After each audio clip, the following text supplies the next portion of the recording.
What's up, y'all? Happy Saturday. Happy Saturday. Happy Saturday. Oh, yeah. I was about to say, it's my birthday, but it's not. It's your girl, Sharita, the Behavior and Learning Strategist, coming at you from the Morgan Unlimited Growth Institute, where you can find solutions for your child's behavior and learning challenges. I'm very happy to be with you all tonight. We have a good topic, okay? Something that's very near and dear to my heart. I know I say that about everything, but it's just that I'm passionate about a whole bunch of things when it comes to children, learning, improving and growing ourselves and our families, okay? Let me see. It looks a little blurry, so let me see if I can. Well, that really made a big difference. Okay, y'all gotta excuse me. I just finished my busiest work days where I have all my classes back to back. Usually I have my middle and high school classes starting on Friday. And then I have my other classes earlier in the week, my younger classes. But on Saturday, I have everybody. You hear me? Back to back to back to back to back. All right. So, we're going to be talking about homeschool, but let me tell you a little bit about myself. Okay. I, have, a wife and a mom of two beautiful girls. They're 10 years apart.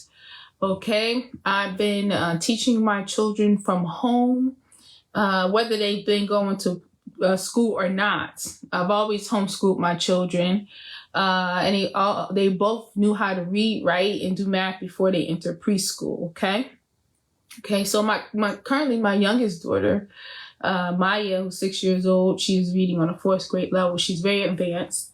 And she's also enrolled, because they don't skip kids students at the school where she is. I love the school, but they don't do that. So, as we always say, we got to improve our children from home, behaviorally, academically, improve their focus, tailor their learning. We do what we do. Okay. So that's what's going on with her. And that's a good example of what we do, because she has my tutoring classes, 3 days a week. But she also, I homeschool her as well. So she has an online homeschool program, and then I'm teaching her outside of class. Okay. Because I believe in teaching kids at their challenge level, not at their grade level. Okay.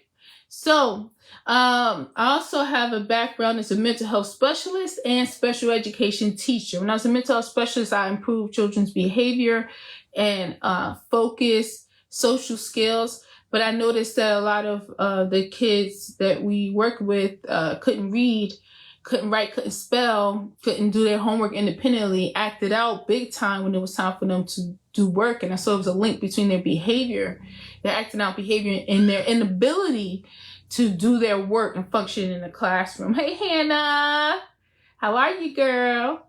Welcome. Thanks for coming.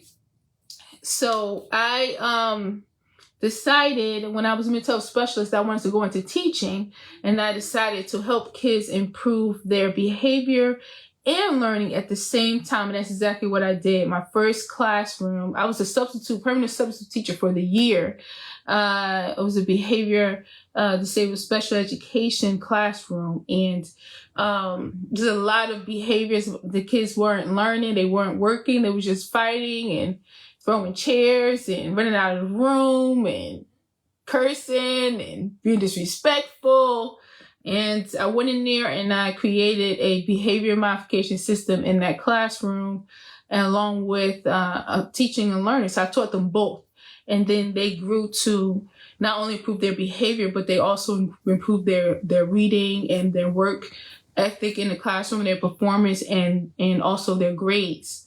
Okay. And that's when I learned that a child can be in special education and transition out, improve so much overall, behaviorally and academically, that he no longer needs special education services.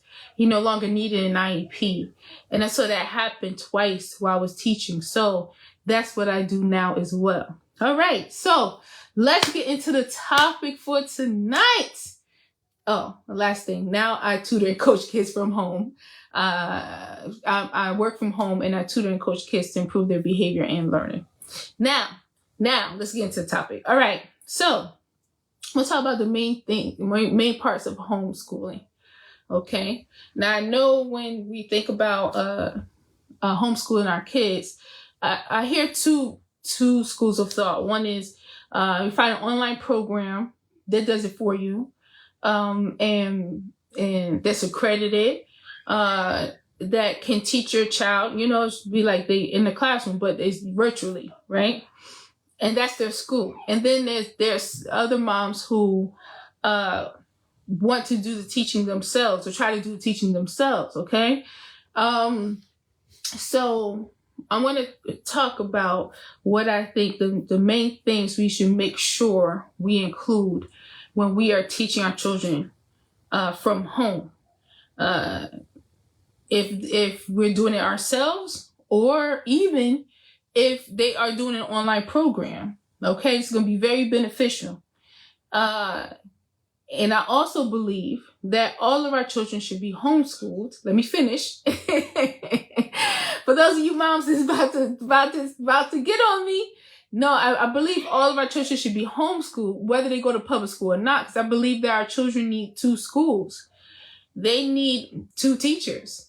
I mean, especially if your child is struggling, he's behind academically, then we can't rely on the schools to do it. They have too many kids. Okay? But we can specialize and customize learning from home to help our children reach their goals faster, and then send them back into the classroom equipped for success. So that's what we do here at the Morgan Unlimited Growth Institute.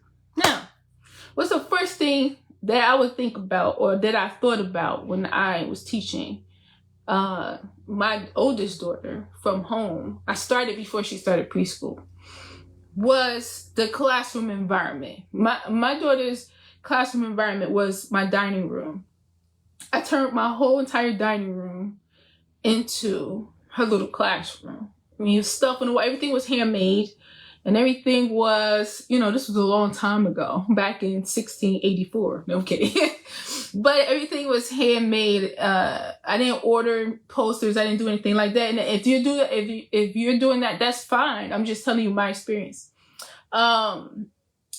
It was all customized to what she was learning, what her challenge level was, what we worked on that day. We used construction paper and markers and everything to create visuals, and then hang them up. Okay.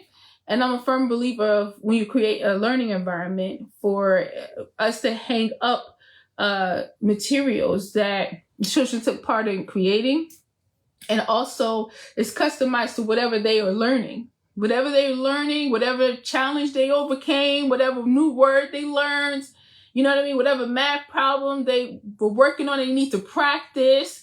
It needs to be functional so they can walk into their classroom environment and they can go from place to place, practicing, learning, growing, okay? And it has an immediate effect on what they are working on currently. So that's what I did. Set up an environment, make sure the environment is structured so that this is time for learning. This is where you sit. This is where the materials are.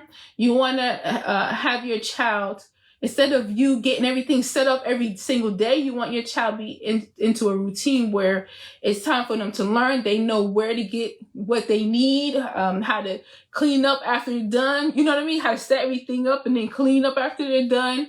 How to prepare. You want to make sure your child can navigate the classroom environment that you created. And this is what happens in school. In school, the teacher's not running around doing everything. The kids have jobs, and they also have it's a system organized, so everybody knows where to put their bag, right, in the cubby, or where to put the pencil when they're finished, right? Everybody does it. It has to be that way. It's one teacher and a bunch of kids. So definitely create that at home. Number 2, you want a customized learning plan. Your child's learning, in my opinion, and let me know what y'all think about this. I've always felt like it should be a combination of what they supposed to know at their grade level and what their challenge level is. So if your child is learning, or if they are reading on a second grade level and they are in the 5th grade, I never, in all my years of teaching, and plus I started out teaching as a substitute teacher, y'all, so I didn't go to school to be a teacher. So a lot of things I do is unconventional, and some stuff I just made up along the way. But I never just use second grade reading material for someone who is reading on a second grade level, but they are in the 5th grade.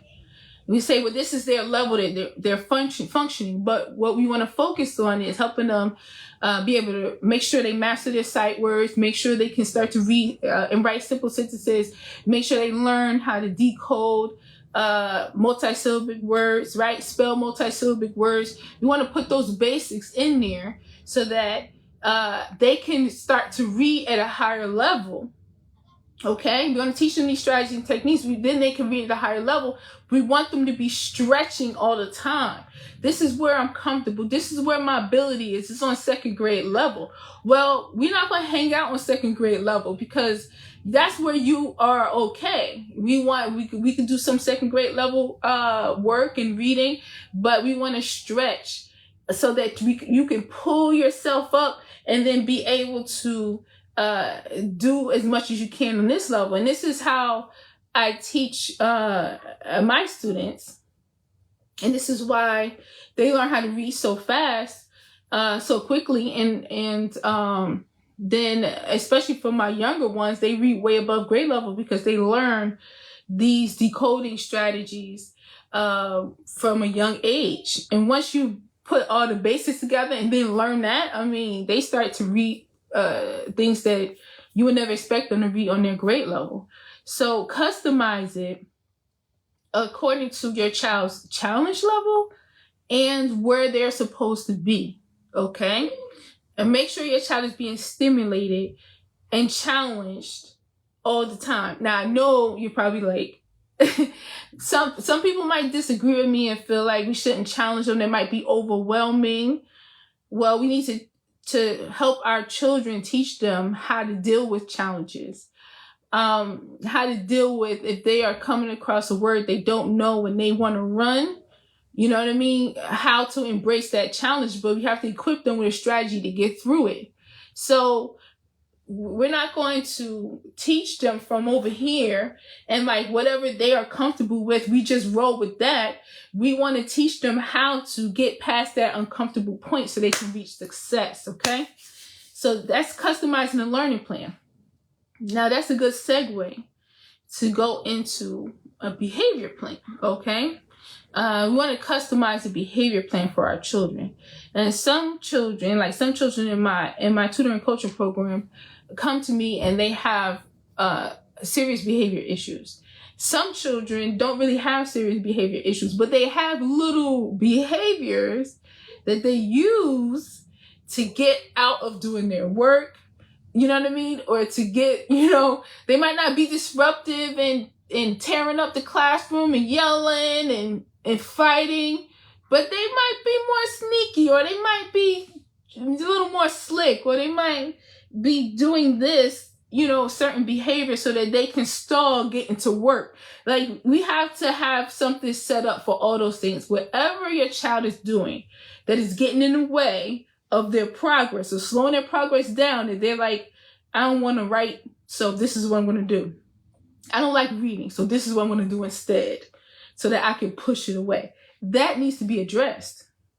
And as soon as it's addressed, as soon as you have a plan for it, and you're able to put that structure in place that they can't use that anymore, and then equip them at the same time, help them achieve some many successes, they start to build that confidence, and then the behavior starts to drop off. So we need a customized behavior plan, whether they have little things they do, tricks that they do, or they have behaviors that are pretty difficult to deal with. You need that, okay? And we need a customized learning plan. So this is, so far we're talking about, if you just joining, we're talking about the components, the main parts of homeschooling or a homeschool.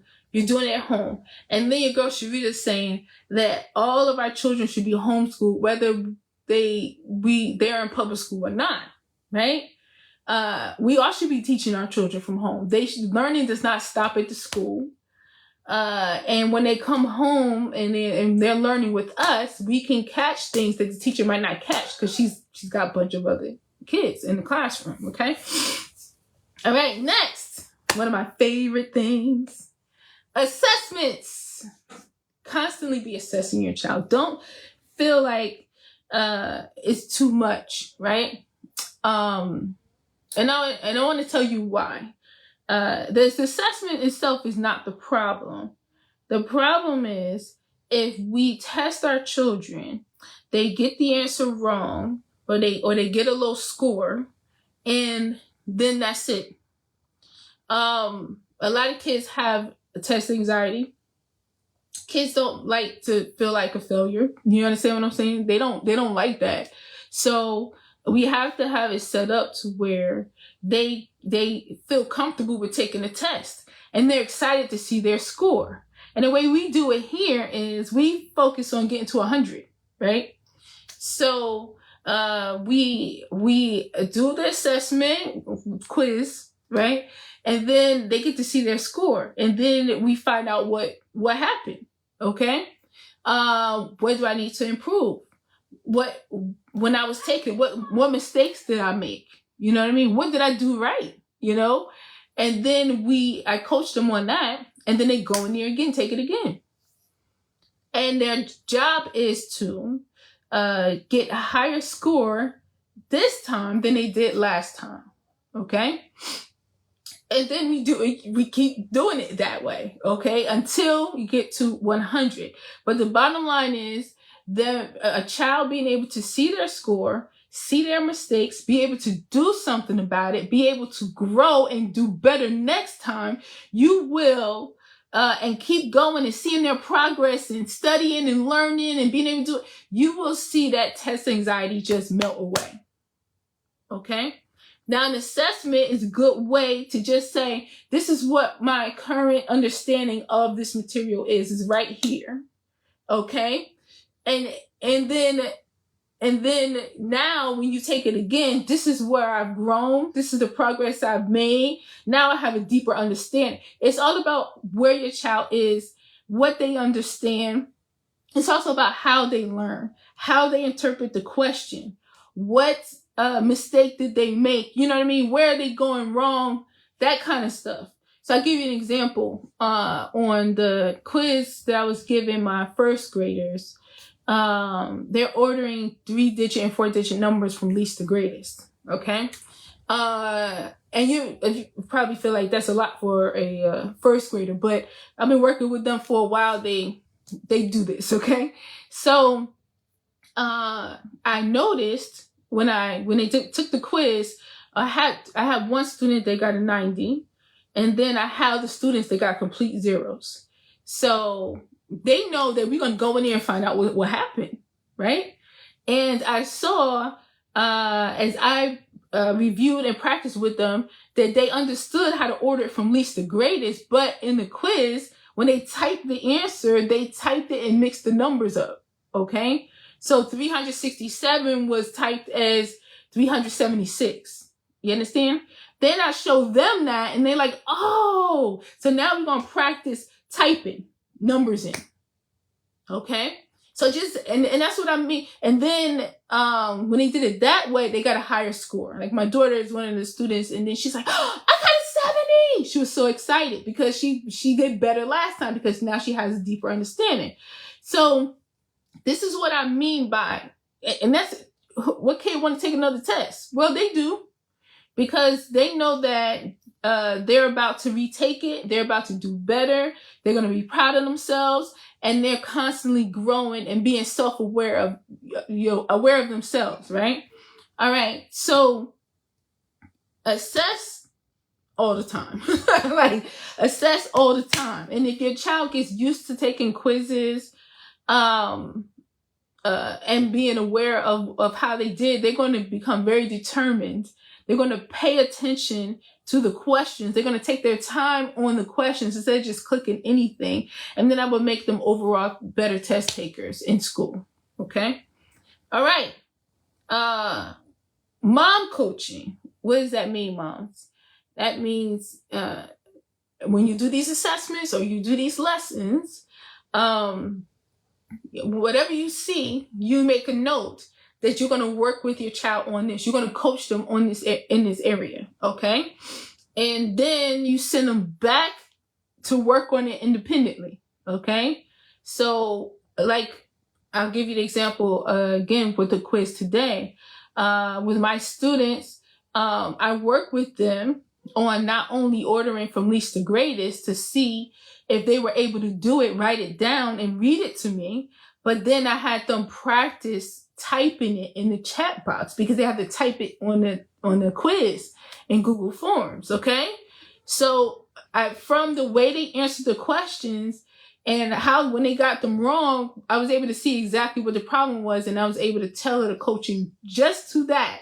Be very specific until they achieve, greater success, okay? So that's what mom coaching is for. Resist the urge or feel like you really should have to sit with your child the whole entire time that they're learning during homeschool.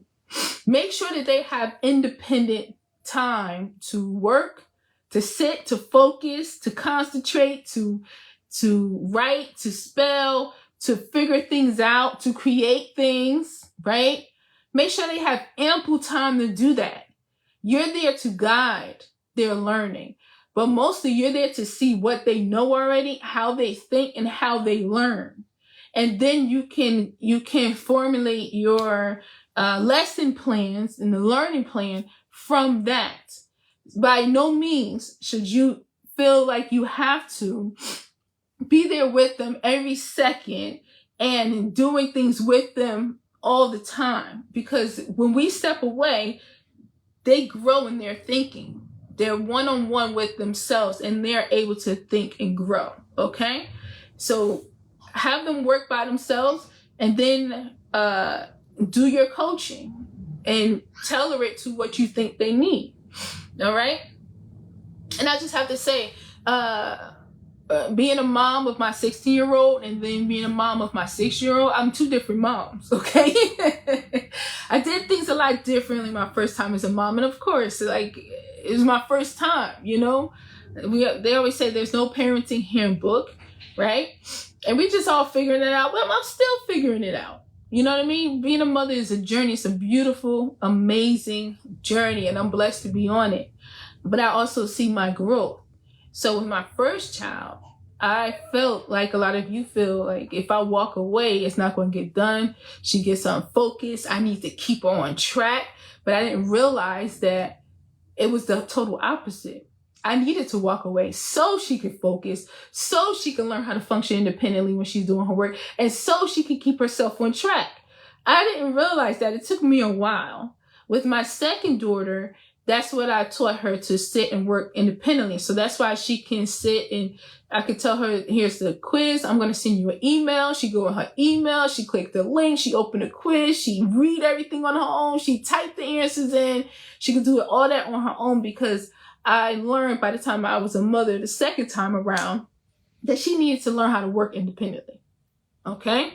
So that's the next thing, independent study. Independent study can be reading, and answering questions, could be writing. They should be writing every single day. It's a form of expression and it's good practice, okay? And it helps them sitting down and focusing, okay?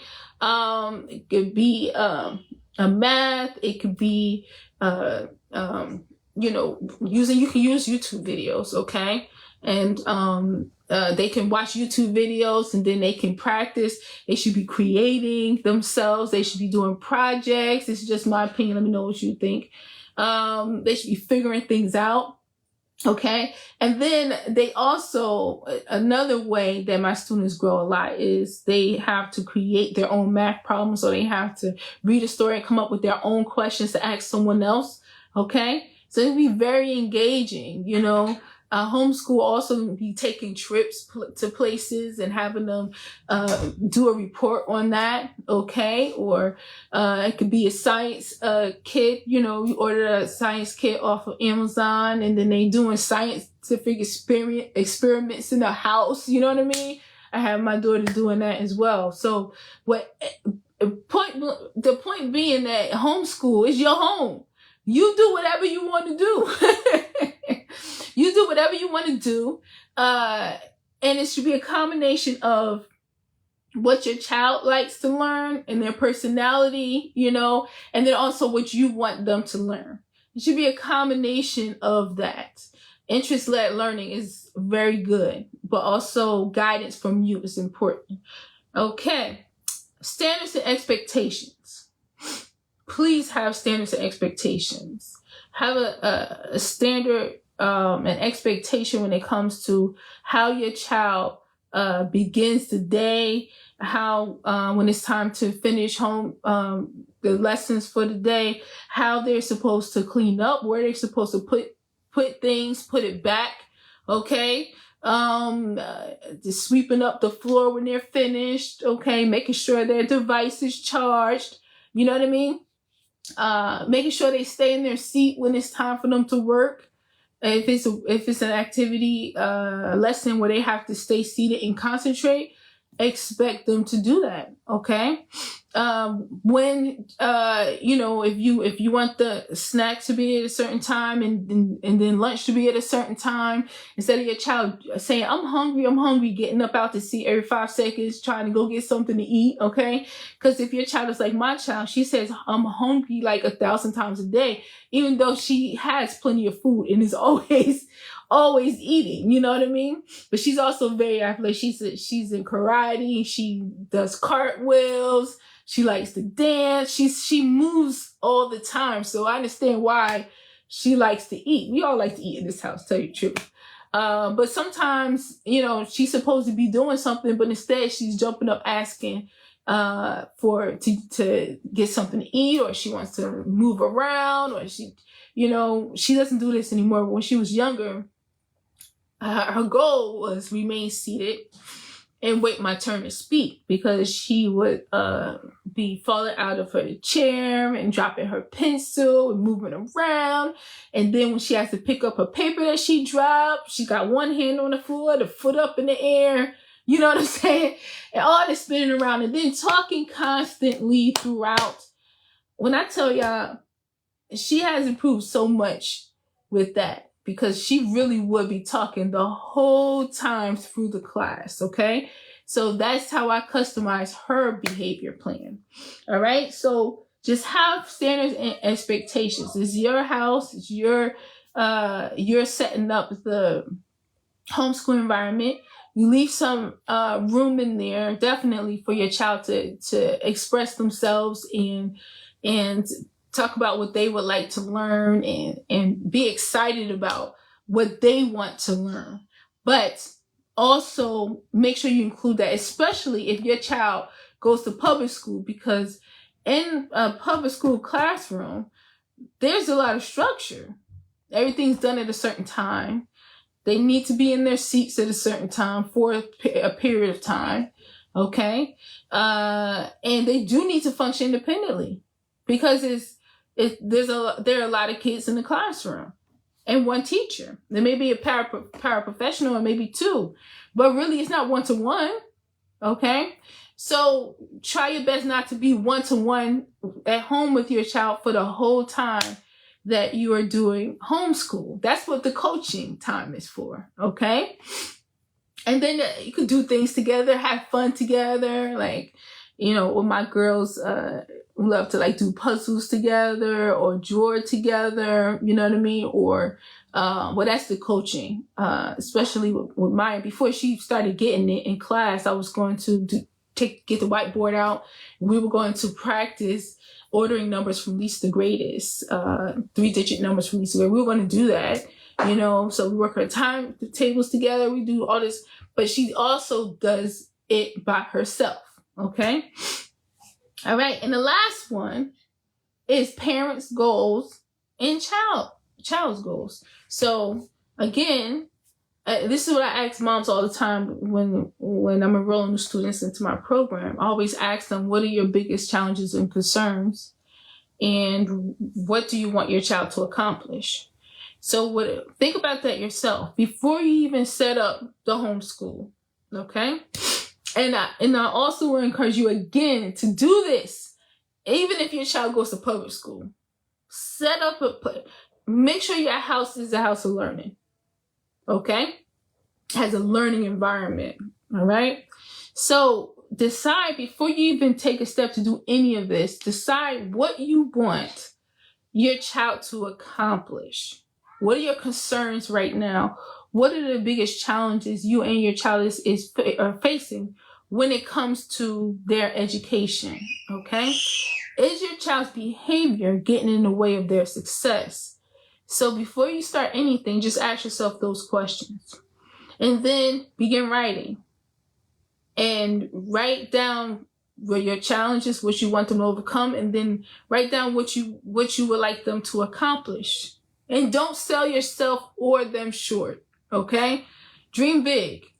Because wherever your child is right now, that's temporary. And then you sit down with your child and you ask your child how they feel about learning. What do they like about learning? What do they not like about learning? What's their favorite subject in school? What subject gives them the hardest time? Or what learning activity gives them the hardest time? What they want to get better at? I ask again, the incoming students, I always ask them, and then I ask them to ask their mom this. What do you want to improve more, behavior or focus? And then they tell me, what do you want to improve more, reading, writing, or spelling? And then they tell me, and I always ask them why. So I can get a sense of their, what's going on from their perspective to kids. And then the kids ask their moms, and then they hear from their moms, but they get a chance first to say it. And when you do that, they immediately start to connect with their growth journeys. You're like, oh, it's about to go down. I'm about to get better at whatever they said. I'm about to get better at reading because she asked me what I want. What do I want to improve? And I said reading. And I said why. So I know that I'm about to get better in reading. So now that's important to me. Okay? So take that conversation and take your own thoughts, right? And then combine it to create the most amazing homeschool experience. Your child will love learning. They will overcome challenges.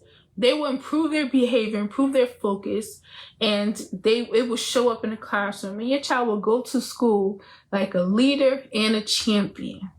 Because when the teacher sees them growing and the other kids see them growing, that's going to impact the classroom. And that's what we do here. All right? So I want to thank you so much for hanging with me tonight. Okay? I hope that you got something from this. And I hope you feel empowered to be your child's first and last teacher, which is what my shirt says. I am my child's first and last teacher. Okay? And then that's a mom. And then this was me with my youngest daughter. She was attached to me all the time. And see, this is also that's me holding a notebook with a pencil in my hand, because I'm telling you, we are our children's first and last teachers. It's us. Okay? So we don't want to leave it to the schools because it's not going to be customized enough. We want to work with the schools. Okay? And we want to because we're all in our kids' business anyway. We want to be catching everything we can at home and immediately have them working on it. And put down that cell phone, pick up that pencil and that notebook, sit your behind down. It's going down, okay? Because these are our babies and they are champions, all right? Thank you so much for hanging with me tonight, all right? Have a beautiful weekend. If you're looking for a tutor who's also a coach, and what I mean, a coach will help your child improve their behavior, focus, and learning all at the same time.